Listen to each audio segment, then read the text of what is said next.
So long journey అలా ఉన్నప్పుడు tired అవుతుంటాం కదా. సో ఆ సిచ్యువేషన్లో మనం ఎలా హ్యాండిల్ చేయాలి? ఒక్కోసారి నిద్ర వచ్చేస్తుంటుంది, ఎందుకంటే ఎర్లీ మార్నింగ్ 3 ఆ టైంలో నిద్రలేసి సో 4:30కి బండి తీయాల్సి వచ్చింది నిన్నే.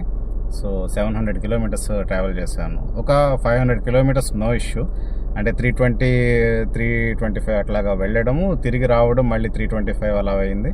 ఆ తర్వాత పైన ఒక 50 అక్కడక్కడ తిరిగాను కాబట్టి సో మొత్తం మీద 700 వేసుకోవచ్చు. సో వెళ్ళి తిరిగి వచ్చేదా అంటే మధ్యలో దాకా కొంచెం బాగానే ఉండింది, కానీ అక్కడ టైర్డ్నెస్ తెలిసింది.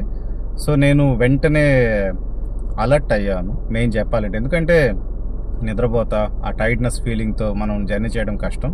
సో అక్కడ ఒక మధ్యలో ఒక 3 స్టార్ హోటల్ ఒకటి కనిపించింది, దానికి వెళ్ళాను.